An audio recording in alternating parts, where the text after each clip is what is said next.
You're listening to The Raw Reaction on the Angry Marks Podcast Network.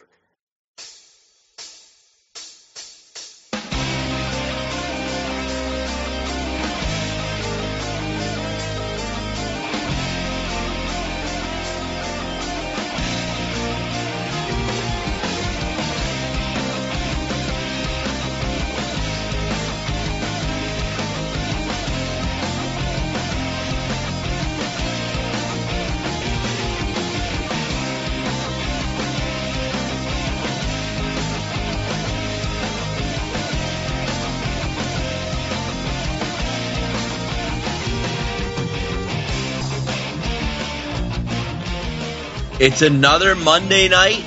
We celebrated America this weekend, and you are with your men, your partners, your brothers, your soulmates, your favorite podcasters in the world. I'm talking about Angry Tensai and the Gigantic Dick. Gigantic Dick, how you doing tonight, buddy? Dude, I am full-on, full-blown patriotism tonight. How do you feel about the United States this weekend? I feel I'm full chub, 100%. Not only did I get to celebrate America and all the wonderful things it stood for this weekend by drinking a lot of beer, shooting off a lot of fireworks, and just general debauchery, but I also learned that a true American hero, American Pharaoh, is coming to your and my home horse racing track in August. That's right. The American Pharaoh has picked New Jersey as his landing spot for his fourth race in this leg and maybe his second to final race before the Breeders at the Monmouth Haskell. Very exciting. Yes. Big news out of Monmouth County. Big news out of New Jersey in general. It's big news for New Jersey. It's a pretty big deal. Big news for America, as a matter of fact. I mean, he is America's Pharaoh. It's always big news for the United States. You know what I mean? So, Big Dick, I got to ask you, where are you tonight, and where are you headed? I got in about midnight last night from Raleigh, North Carolina. It's been a weekend of firework watching, getting used as a human jungle gym by 5 children, and boating and boozing. And I will be departing at 7 a.m. tomorrow to the hometown of Seth Rollins, Davenport, Iowa. Wow, and you were there recently, so it's good to see you're back out there. Yeah, yes. You know what? I showed up at Seth's house, and his mom said, "Get the hell away from here, you creep." And I'm like, okay, but she didn't say don't come back. So I'm a glutton for punishment. So wow. Back. I'm glad everything's working out for you. I got to ask you, brother, what'd you think of Raw tonight? I liked it. I don't know if you caught Raw last week. I was a big fan of it, especially compared to the prior week. I thought the prior week was absolute garbage. Overall, I think that this Raw was probably equal to that. Maybe a little bit better, maybe a little bit worse, depending on your take. What are your thoughts? Well, I thought the show was strong to start and very strong to end. So, if you're watching the show, obviously the top segments are the close and the beginning. And I've thought for a long time Raw starts so well, and they always have a good first hour and a decent second hour, and they tend to do some kind of tag team main event that's just building up the next big show. But tonight delivered at the beginning and the end, although I could have done without a lot of the middle. More reason why I think Raw should be 2 hours. I watched, and I guess I'll make this point first because it is relevant to Raw. I did get up at 5:30 in the morning Saturday. I set my alarm, and I watched the Beast in the East special, and I have to say, for what is supposed to be just basically a glorified house show, it was an awesome show and an awesome card. Started off with Chris Jericho and Adrian Neville tearing down the house. It was just a good card, and I think they had a lot of momentum for those of the fans that watched. I haven't read the spoilers on this, so Jericho wrestled Neville.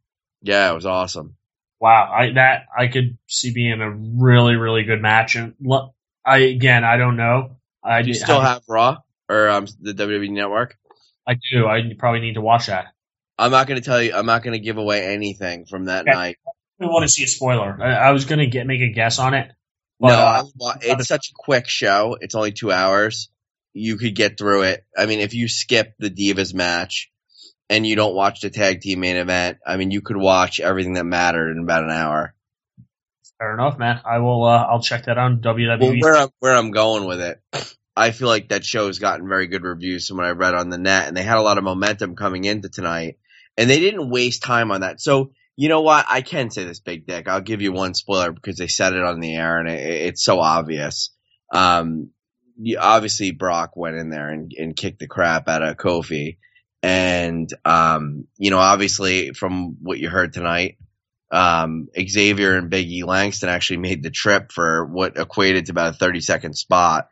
And they were just decimated, too, by Brock. And, Kofi actually looked pretty good the first 3 minutes avoiding Brock, but Brock really, I thought, piggybacked very nicely on Beast in the East tonight from Raw. Came out, back in the game. He's wrestling. He's dominant. Paul Heyman cuts an incredible promo in which he goes on and on about all the accomplishments Brock has had recently, such as the Undertaker win, the John Cena decimation, and just basically saying that he didn't have a problem with any of these guys, but he didn't respect them either. He just was indifferent, and he just destroyed them as things that were in the way, Undertaker as well. And the difference is he has absolutely no respect for Seth Rollins, and he is going to destroy Seth Rollins, and that starts tonight.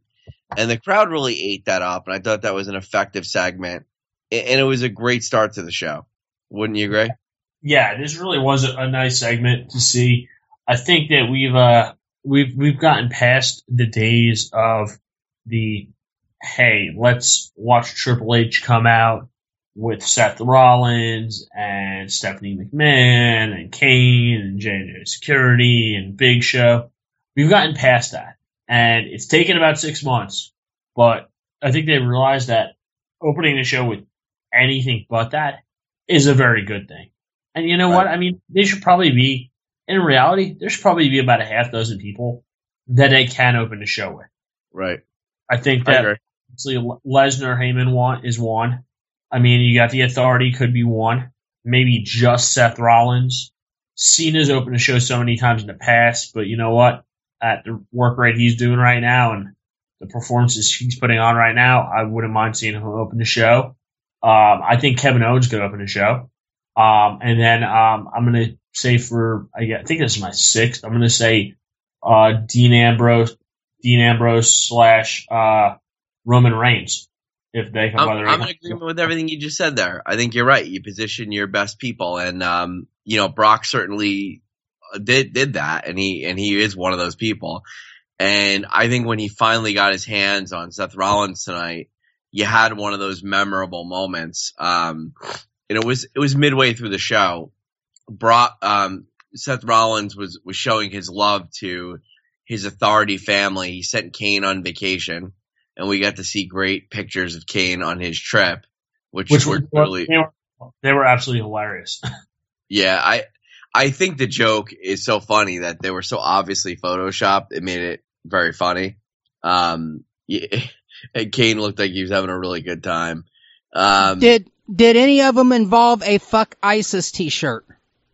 No, that was just Big Dick's vacation. And okay, then he did do that on his then Kane didn't have as cool a vacation as Vic did. No, but which is unfortunate because I think Kane could really be a major force against terrorism. Why are we not using this national resource? Let me tell you, if Kane and a bunch of guys his size headed over to that border, I don't think they'd have any problems. You know what? I think they still might have problems because according to all of the pictures I've seen of ISIS, all of their fighters about 7'5". Yeah, because I've seen that they dwarf the videos. I would just send the acolytes, Ken Shamrock, Batista, Brock Lesnar, and Kane to the border. I don't see that going very well for the ISIS folks. You think Big E can help with that? Big E could. I mean, in real life, he'd be pretty dominant. What about Ahmed Johnson? I think he'd be very helpful as well. I think he would definitely scare the shit out of someone. What about just the entire Nation of Domination? The entire Nation of Domination in real life could take anyone, and that would be the Mark Henry, Mustafa, D'Lo Brown, Rock, Farouk rendition. There is no group of 5 men that could even come close to those 5, and someone would get severely hurt at that border. But the good news for ISIS is the Nation of Domination is tied up this weekend, as they will be watching the debut of the movie The Minions this weekend. They're very excited about that.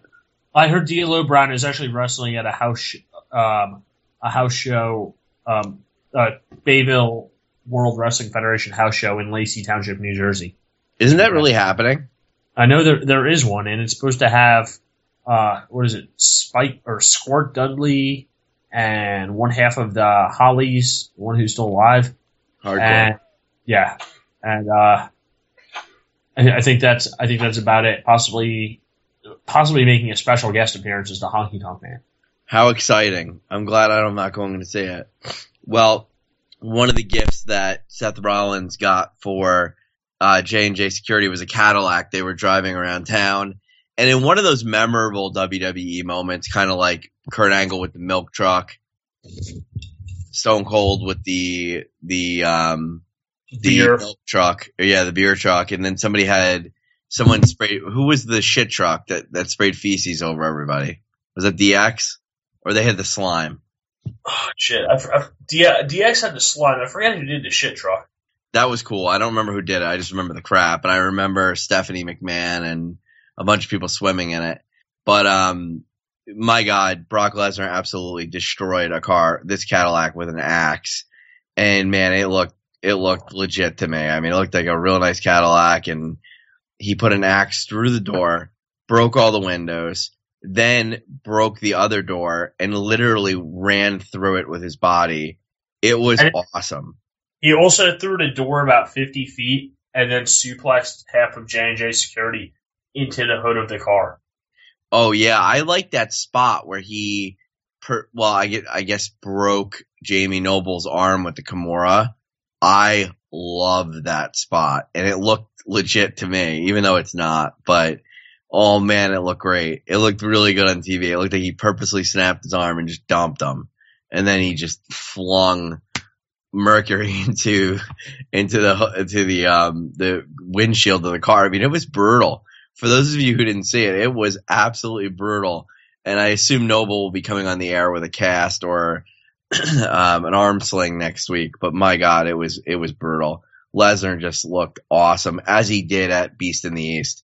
He's looked as good in the last 72 hours as I've ever seen him. It's been great. That's what we need. And you know what? I don't know if you listened to last week's show, Angry Town Side. I made a comment about I was waiting the entire show last week for that car to be destroyed, and it wasn't, and I was a little bit distraught about that. But the way they handled it this week was it was up there, where you couldn't do the same thing as they had done in the past with cars, but this was pretty badass. He literally took an axe to a $55,000 Cadillac and pretty much tore the thing up piece by piece. Yeah, it was awesome. I'm with you 100%.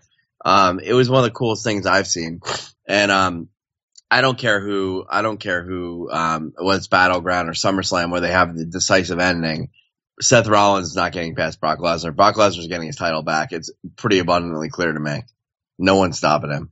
Yeah, unless it's Sheamus, which I don't think he catches his Money in the Bank, especially the rate he's going at right now. I mean, he's going to bank, and he's sort of swapped wins and losses. No, I think he will. I think he will cash the Money in the Bank. I think he'll lose. I don't think Brock is going to get. They're not going to Money in the Bank him again. To lose. He'll beat the Money in the Bank winner. Yeah, but when does that happen? Does that happen 6 months from now, or does that happen at SummerSlam or at either Battleground or SummerSlam? It's going to happen right after Brock wins it. Okay. My opinion. But I'll tell you something. One of my favorite Money in the Banks was Dolph Ziggler's cash-in, because when Del Rio caught Dolph in the cross armbar, that that I actually thought Dolph was going to get caught and tap. That was one of my favorite cash-ins. I thought Dolph cashed against didn't Dolph cash against Cena? No, it was Del Rio. Oh, wait. Okay. No, I was thinking who cashed against Cena to open the show? Now, you know what? It was Sandow. Yeah, and he lost. Yeah, that was probably one of my favorite cash-ins because it was actually like a real cash-in where it's like, okay, you have an equal shot here, and I mean, it's not like Cena just got out of a 25-minute main event match. It was, hey, you're facing a fresh wrestler, and he should know, or he should have known to be ready for you. Right. So I like that cash-in. I thought that, or I was hoping that it would lead to a little bit of a pop for Sandow at the time. Unfortunately, he got shuffled right back down to the mid card, and he's right now main event on a good day, which sort of stinks for him, and I think is a big waste of talent. But yeah, I mean, I think I like the entire everything Lesnar was involved in tonight. I liked. You know what pairing I like? Believe it or not, it's going to surprise you. I like a lot. I like Big Show, Ryback, Miz in their little feud. You know what? I like the way the feud played out tonight because if you gave me a match between Ryback and Big Show, and I'm probably passed out sleeping. No, I don't think it's that bad.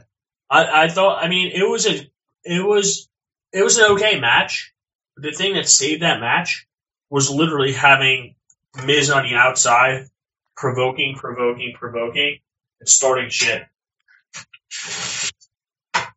Well, I mean, that's Miz's gimmick, and they killed him after the match. And it wound up being a disqualification. I think Ryback, Big Show got disqualified because Miz stuck his nose in there, and they beat the crap out of him. And then Ryback meat hooked Big Show. We're going to get a decisive winner at the pay-per-view, and it'll probably be Ryback. But I think it's kept him busy, and it's been somewhat fun. I don't mind it. I have no problem with it. Yeah, I'd much rather see Miz involved with this than just have Big Show versus Ryback. Yeah, Big Show versus Ryback.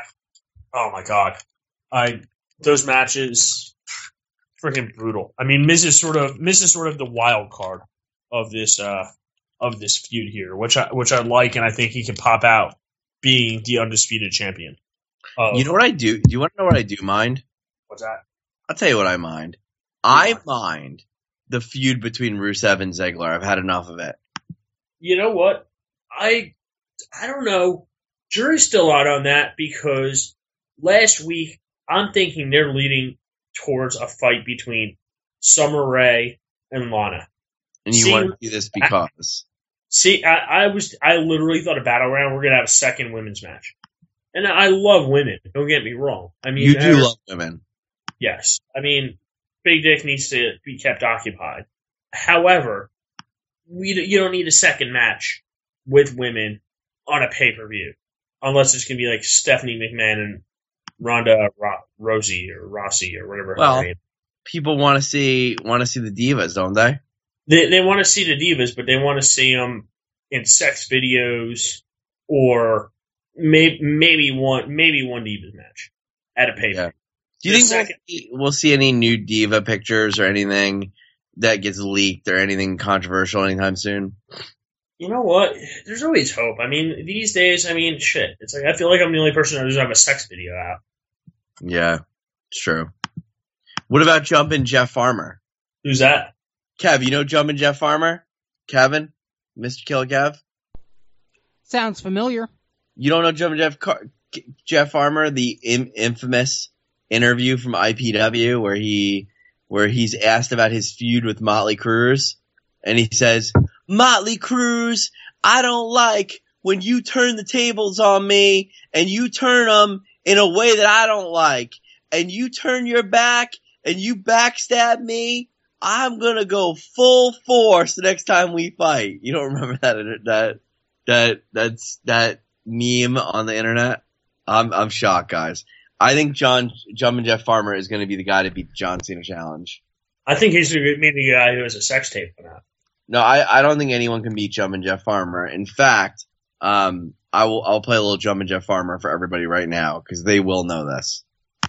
Here we go. Earlier we talked to Jumpin' Jeff Farmer. Let's go now to that interview. Folks, there's Jumpin' Jeff Farmer. Jeff, a while back, what a match you had with Motley. Yep. Probably the hardest match I ever had in my life.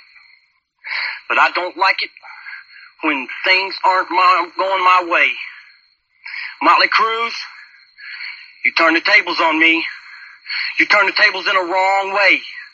You got me mad now. I've stood around. I've listened to everything you had to say. I did everything necessary. But when you turn around and you backstab me one way or another, and you cheat me out of what's rightfully mine, that's when I get angry. Now I'm the one doing the challenging. I'm issuing a challenge to you, Motley Cruz. Get in the ring with me. This time, I'm going full force. Now, my question is that saying that Jumpin' Jeff Farmer wasn't trying in their first match? It's, you know what? It comes across that way. I mean, Cena could not handle that guy. That was a pretty intense interview. I mean, that was almost as good as the, what was it? You turned the tables on me. You turned them in a wrong way. That was almost as impressive as, what was that? The nation, not the Nation of Domination, but the Nation of the Indian guys who you sent a video out of. Or who, you mean the Mighty Nation? Mighty that Nation. Wasn't me. That was a friend of mine that posted it.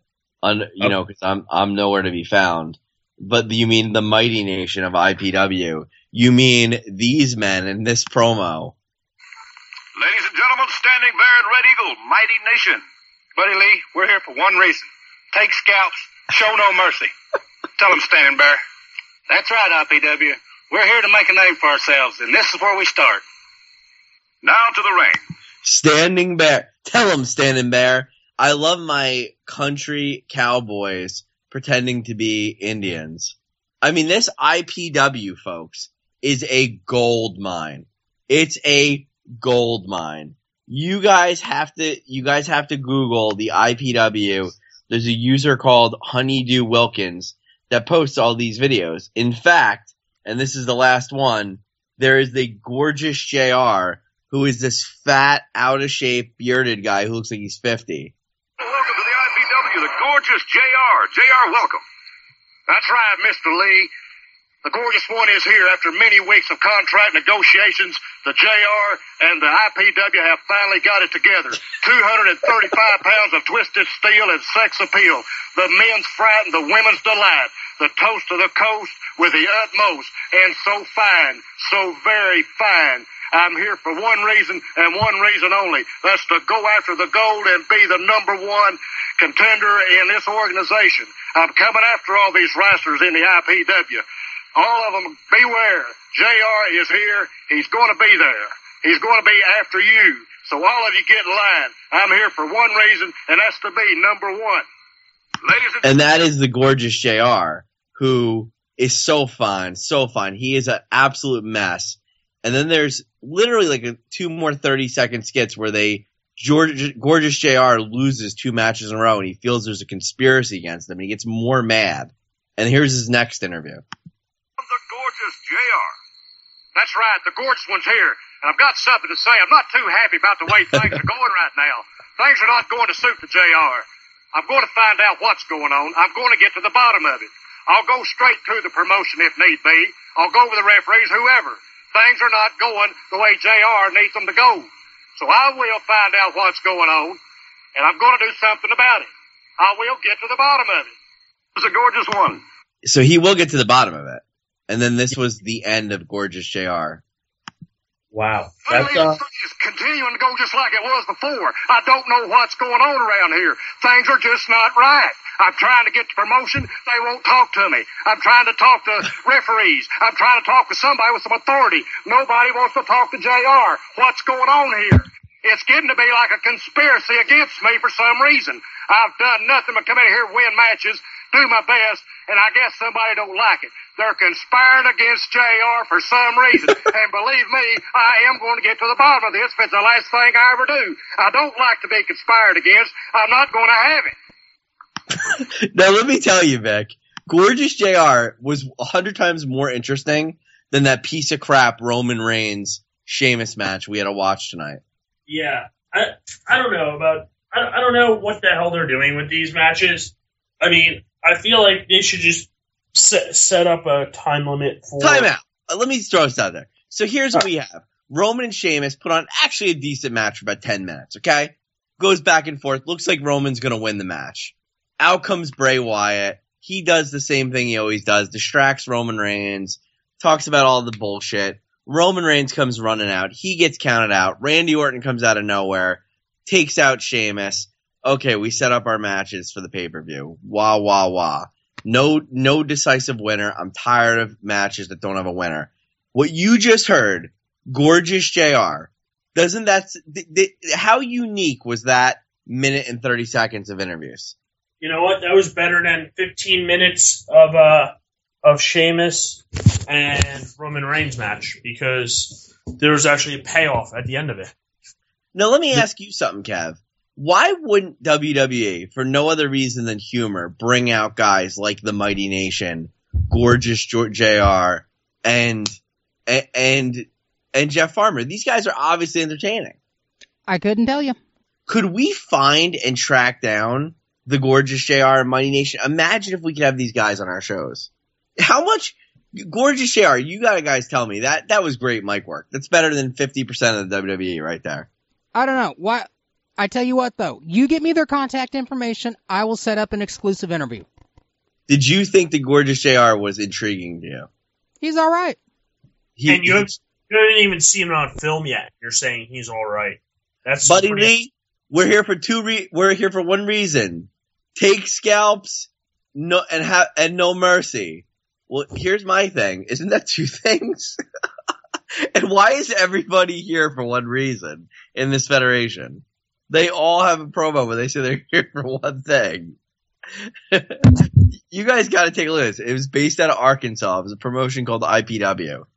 Now, exist? What? I was going to say, does this no longer exist? I mean, we could probably be. What does it? We could probably be the commissioners of this wrestling organization if we were to just show up based on our podcast views or listens alone. Well, I don't know. I know John Cena had the John Cena Challenge tonight, and I could not believe who took the challenge. Open Challenge could be the last time we see the Open Challenge. Kevin Owens has his title title match at Battleground, and who takes the challenge? None other than this man. Here's Tony the Spider.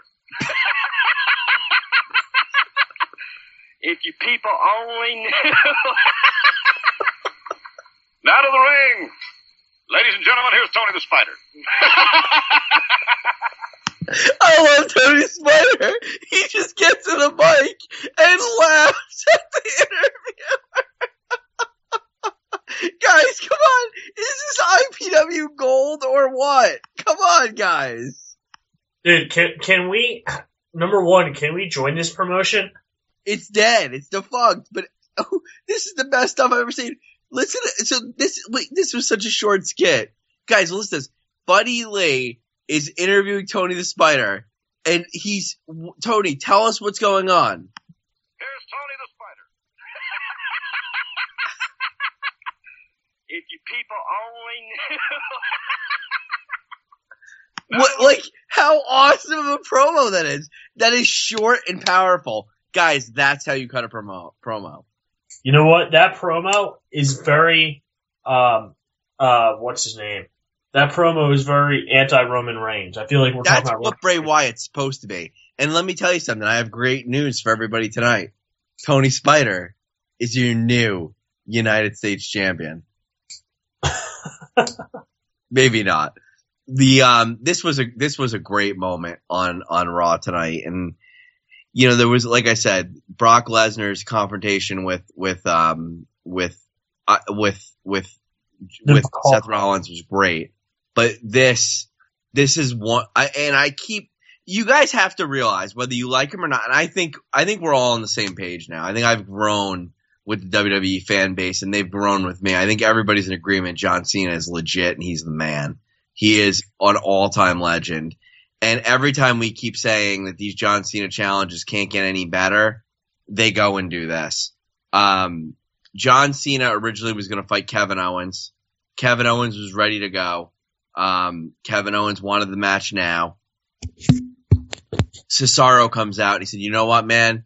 You messed up our match next week. You better get the hell out of here before I beat your ass. Kevin Owens just left. Weirdest thing. Not only did Kevin Owens just leave, but he didn't interfere in this match, which I was positive he was going to. Cesaro takes the shot again. And Vic, 5-star match, right? Would you agree? Yeah. This was probably better. This was probably one of the top 3 matches I've seen all year. And agree. It's sad to say, but John Cena's probably been involved with all 3 of them. Oh yeah, John. That's sad to say. He's a good worker. I think we all are seeing that he's legit. Yeah, it's just a newfound respect for him. We can tool around all we want, but since WrestleMania, he's been not as a champion, as a second-tier champion. He has been the most valuable wrestler to WWE. He's not doing opening promos. He's doing a couple of main events and he's having some pay-per-views. But he's putting people over like nobody's business, and he's wrestling 20, 30-minute matches on Raw. He's the man. The only thing I don't like about all these matches is they're always ending in like everybody kicks out of everybody's finisher, which I don't like. You know what I'm saying? Yeah, exactly. I think that, and I had mentioned, I don't know if you listened to the show last week, I mentioned that I really did not appreciate, I appreciated it to some extent on a pay-per-view. Okay, the big match feel. But when you have John Cena have 3 of his finishing moves kicked out of at 10:20 on Monday Night Raw, that sort of weakens his finishing moves a little bit. Right. So well, I did not like that. I don't know. I thought the match was good, and the crowd was really into him. It is what it is. Cesaro didn't get the win, unfortunately, but he's probably going to be the guy to fight Kevin Owens if he wins. But do yourself a favor, guys. If you get a chance, pull this match and watch it. It was just an incredible match. Incredible match. Hey, tell me more about the match, Vic. Anything you want to point out after Kevin Owens beat up Cena? Well, he didn't really beat up Cena. Cena sort of got the best of him out there and gave him an AA. He did? And their match. Yeah, you missed that part? I thought he jumped him and powerbombed him, no? No, he tried to. Cena basically busted out and hit an AA on him and had him reeling and running out of the ring at the end of the match. I think I was logging on at that point because I saw the end of the match and I just assumed that was going to be what happened, and I guess I was wrong. Yeah, you know what? I think that they had to give Cena some sort of a little bit of a push. He's gotten his butt kicked a little bit by Kevin Owens leading up to this, so I think that they had to let him get the advantage here. Love these matches. Cesaro, I think it's a blessing in disguise if WWE does it right with him and brings him back without Tyson Kidd, who's obviously on the shelf for a while with a pretty bad injury. I was almost fearful he was going to get stuck on defense. He is literally probably, and again, you might agree one way or the other, top 5 wrestler I want to see in a match. I disagree. If there is a top wrestler I want to see Richie Rouge of the IPW. Richie Rouge, that was very brutal words from Bulldozer.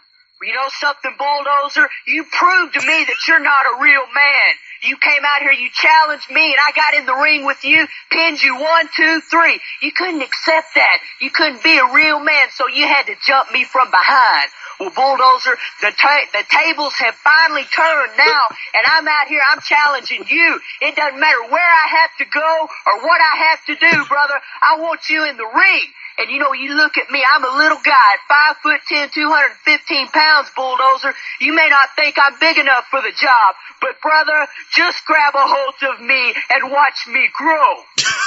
We'll be back. Grab a hold of me and watch me grow. Did we write that promo? Wow. You know what? I've used that line on E125 before. Let me tell you something, buddy. Richie Rouge. The other women as well. Did you notice Richie Rouge stole Jeff Farmer's line of the turning the tables, which is table turning going on in this wrestling organization? Tell me what you've heard is not some of the best promo work you've ever heard. It really is. I mean, I feel like, oh man, you know what? I feel like Jack Swagger's writing his own promos and listening to these. I would like all these guys to get signed by WWE, but honestly, I mean, aside from that Cena match and that Lesnar, there really wasn't a whole lot to really gush over. New Day was able to beat the Luchas, and they're going to have a rematch against PTP. I do think the New Day will take tag titles back. What do you think? I hope not. I mean, they just got their asses handed to them by Brock Lesnar. I don't think that's a bad thing, though. I don't think it's a big deal. I don't think it's a big deal if they're not challenging for the tag titles. But I mean, these guys went from literally being the tag champions to having them plus a third member getting their ass kicked by Brock Lesnar. And I know Brock Lesnar is unstoppable, but I mean, have him do it against the Ascension or somebody who's buried so far down in the card that they are lucky to get a glance. I don't know. I would like to see I would love to see Motley Cruz and the Gorgeous JR get their tag title shot. I think that those guys are top tag team, man. Yeah. Well, Motley Cruz beat Jeff Farmer. The one thing I do like, at least this show and maybe even the last show, I feel like WWE they've done a good job putting on longer matches and cutting out some of the fluff. I mean, I don't need to see Sandow Madness and Curtis the Axe Solmania tagging up and wrestling the Lucha Dragons. What about Mighty Nation? Mighty Nation's another story because I mean they cut better promos than Darren Young and wrestle a technically sound match than Titus O'Neil. I love Mighty Nation. They're a great tag team. They really are. They're here to do one thing: take scalps and kick ass. I don't think it was take scalps and kick ass, but we can find out. Red Eagle, Mighty Nation. Buddy Lee, we're here for one reason. Take scalps, show no mercy. Take scalps, show no mercy. Tell him, Standing Bear. Can I ask you a question, Mick?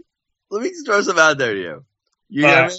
If I'm in the IPW, and I know that there are two guys running around that aren't even Indian, that are claiming to be Indian chiefs, and they are only in the Federation for one reason, which is to take scalps and show no mercy. They have no interest in any titles, to being the number one contenders, to be tag team champions. Why would I ever cross these guys or want to fight these guys? All they want to do is take scalps. Yeah, exactly. I don't want to get scalped. I mean, there's no reason to fight these guys.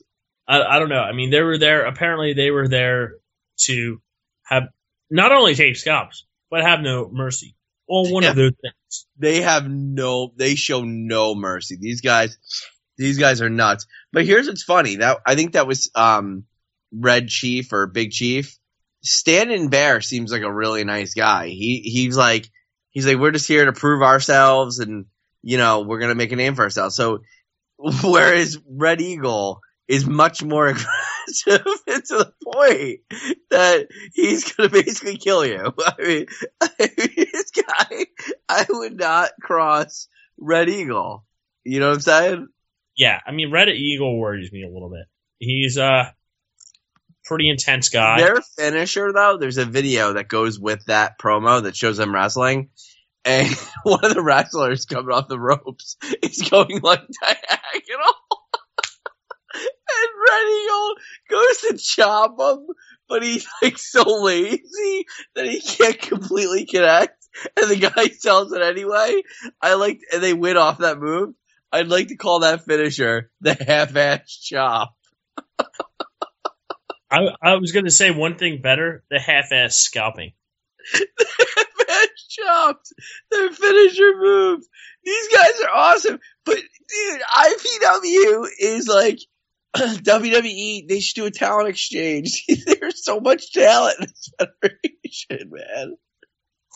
Dude, I feel like, again, I don't know when these wrestling promos or when was this filmed?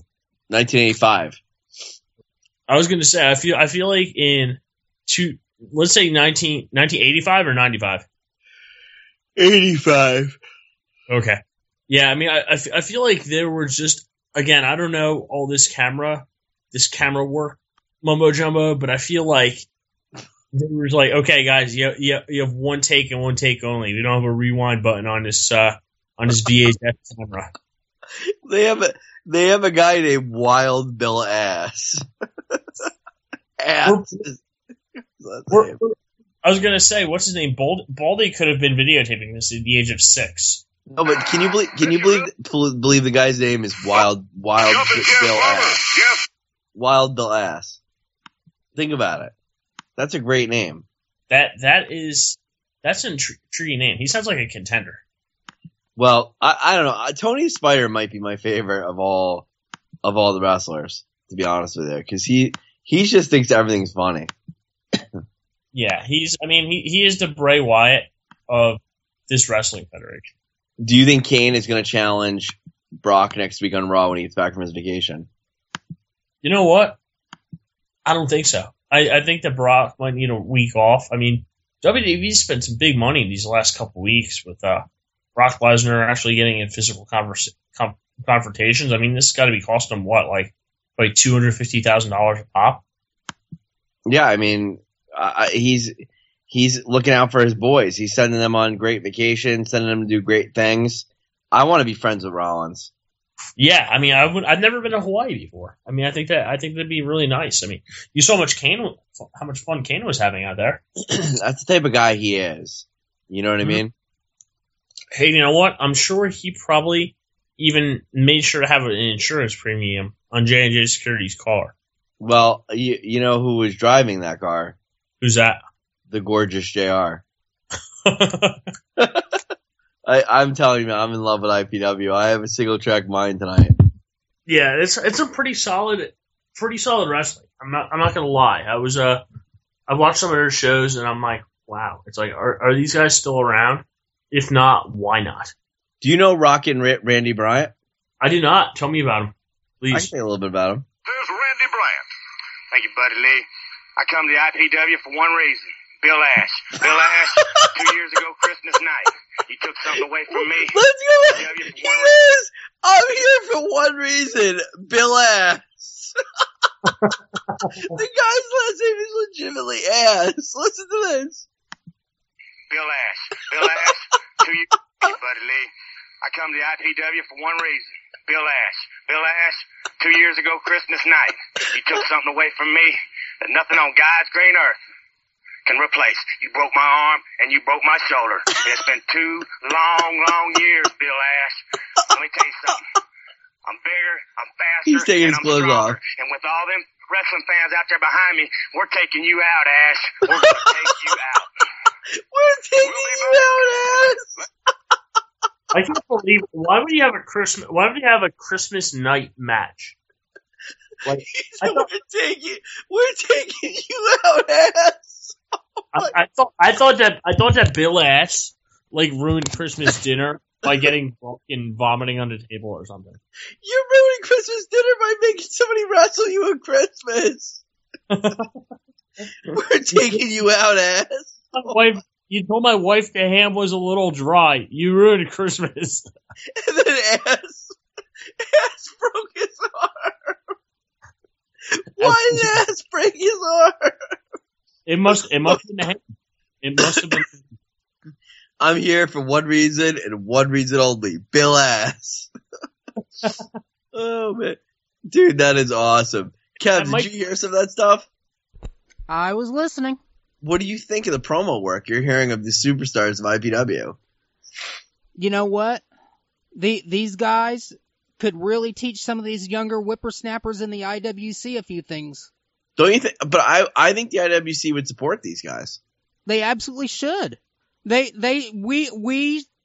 need to get a hold of these guys, and we need to contract them, and we need to start a new website, AngryMarksPromos.com, and we start doing weekly podcasts where we record these things, and we charge these wrestlers coming up through the backyards and the YouTubes and all that, and we need to charge them to listen to this stuff. It's gold. It's gold. I think we've got a solid marketing plan there. What do you think? Dude, I would want Tony the Spider as my personal coach. You know what, guys? I'm going to take it a step further. I think the three of us should form a stable in this wrestling federation. IPW 2K15? No. I think we should become the Cherokee. Cherokee Nation?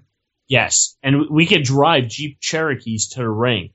Yeah, but what do we do if Brock Lesnar comes after us?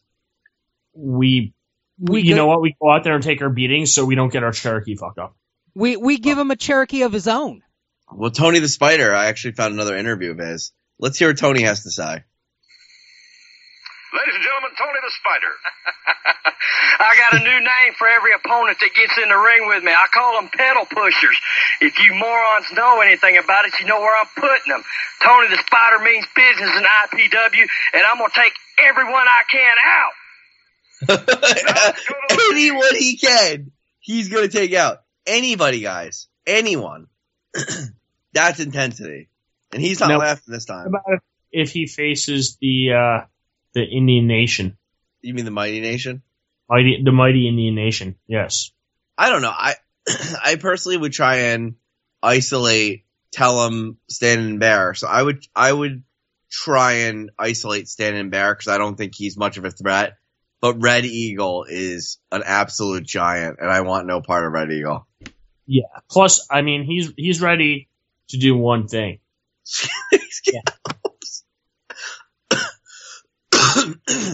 This shows you how one-dimensional Raw was tonight. I'm talking about 30 years of Arkansas-based. But tell me, am I missing anything? That was the show tonight. The only thing we didn't talk about was, speaking of spiders, King What's Up, R-Truth versus Wade Barrett. And guys, they got like 15 minutes.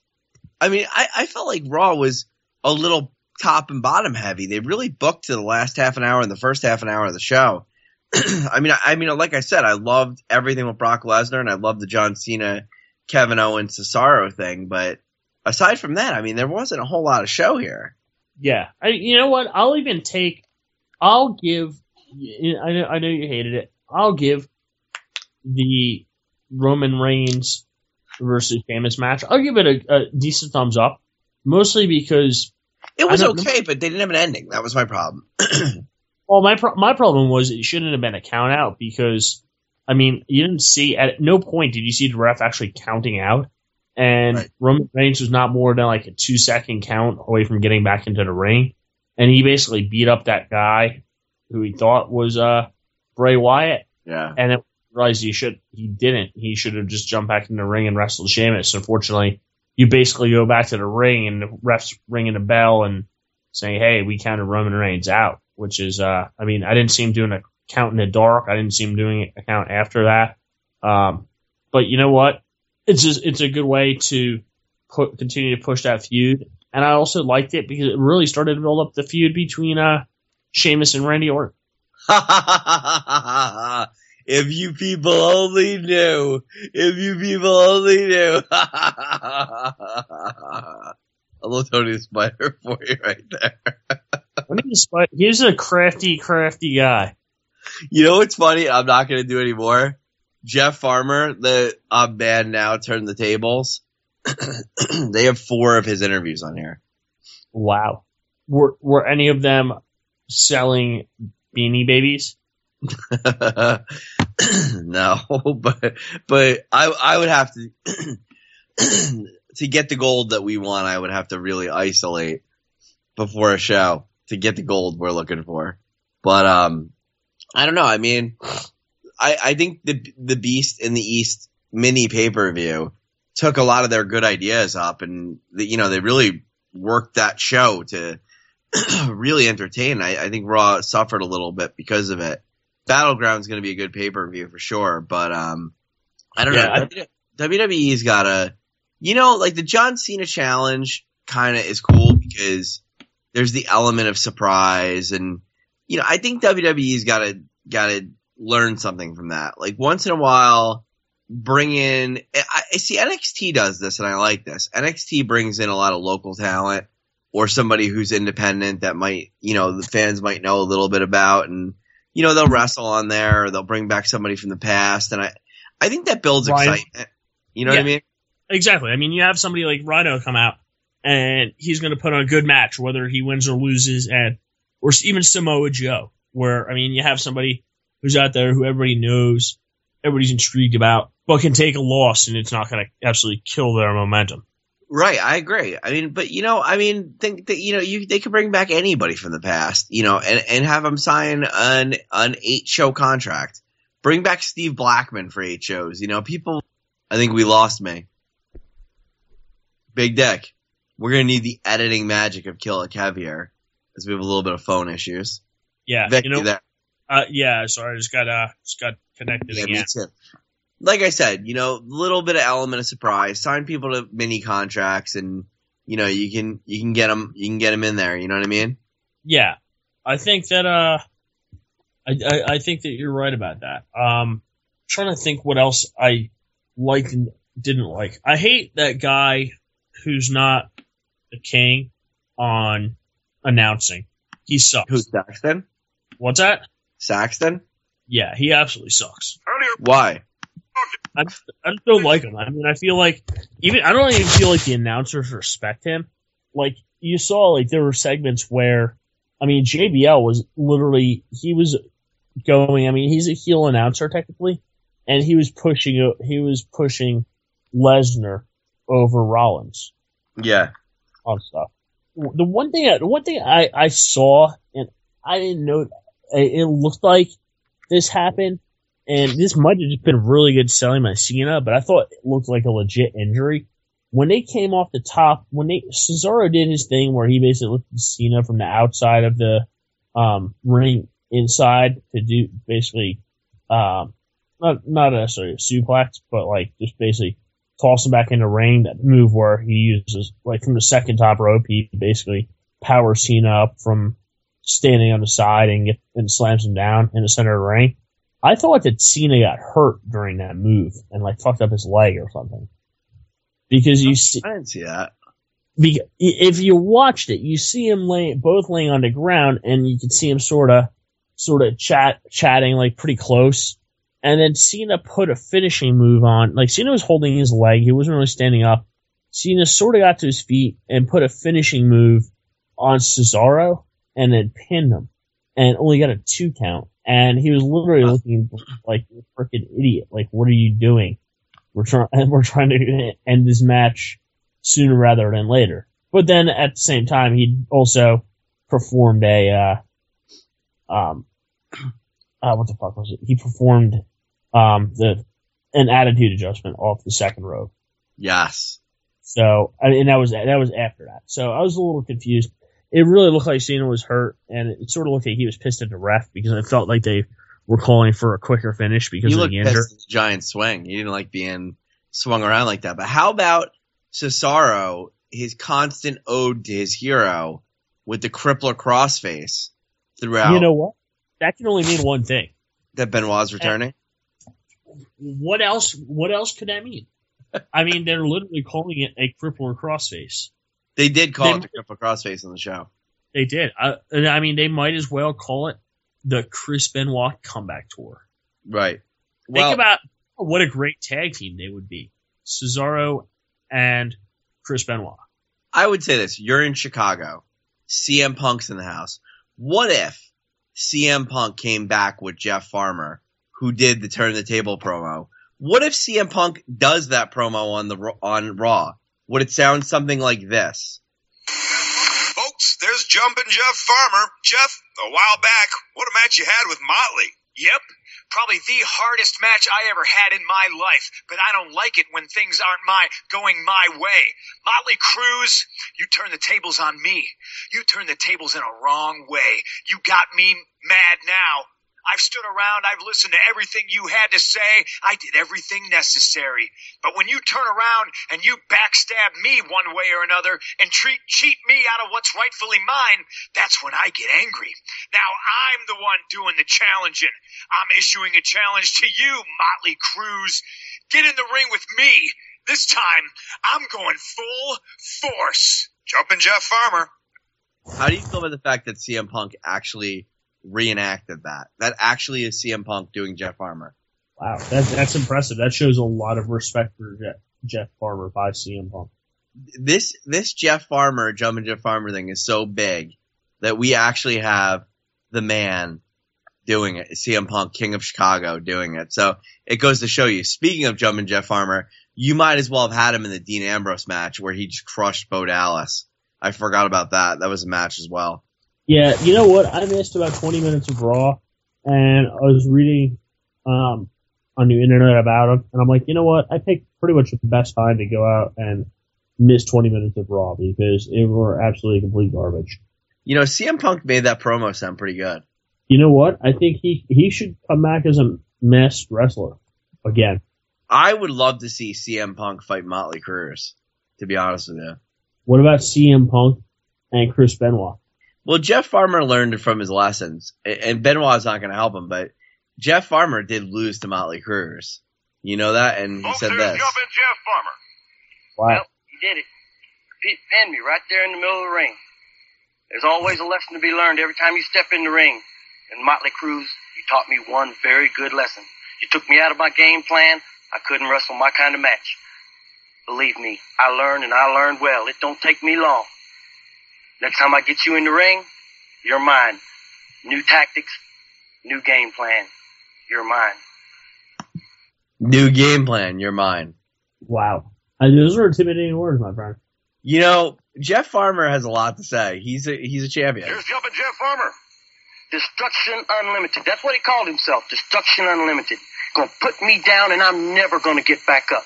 No one's ever done that. I've done a lot of things in my day and I've got hurt many a time. But I've always risen to the occasion. You're not gonna hold me down. Nobody's gonna hold me down, and I'm not gonna lay down for anybody. You wanna fight me? You wanna wrestle me? I'll do either one. But one way or another, I'm gonna come out on top. God, I love Jeff Farmer. He's such a confident young man. Don't you think? You love Jeff Farmer. Vic, you're just speechless. Anyway, you know, we're coming up on Battleground. Should be a good pay-per-view. I don't know, Vic. I kind of think, like, once again, Raw slugged in a little bit, but it is what it is. Any words about Battleground or next week's Raw before we get heading out of here? Oh, not much to say. No, do you? You know what it is? IPW literally just dominated the night. I think we're all huge IPW fans, and Raw was invaded tonight by IPW. Well, at least Raw Reaction was. Kev, anything you want to plug tonight? Dead air. I'm starting to think I'm not on the air. Hello! Is anyone out there? Hello! No, nothing to plug tonight.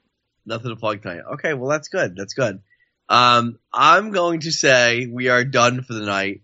Before we go, we'll leave you with some words from the great Jeff Farmer. Did he eventually beat Motley Cruz? I don't know. But from the guys at Angry Marks, we're seeing you. We'll see you soon. And right after Farmer, we're hitting the music. Folks, here's Jumpin' Jeff Farmer. How you doing, Buddy Lee? Pretty good. Now, I'm sure you've heard the old saying, somebody's a crybaby. Well, I've been beaten many a time in the middle of the ring, but I've never cried about it. And I never will. Motley Cruz, first time we met, you took me out of my game plan. You beat me 1, 2, 3 right there in the middle of the ring. Second time we met, I made the adjustments. I beat you 1, 2, 3 in the middle of the ring. I didn't cry about it, and I don't see why you should either. You made some threats against me, saying that you were going to put me down, whether it be on the street or in the middle of the squared circle. Well, if you want to meet me in the middle of the squared circle, that's fine, because I'll accept any challenges thrown out to me. It doesn't matter to whom or from whom, but I'll take it. I just hope I don't have to look over my shoulder for you, because I'd hate for anybody to get hurt. Now let's go to the ring.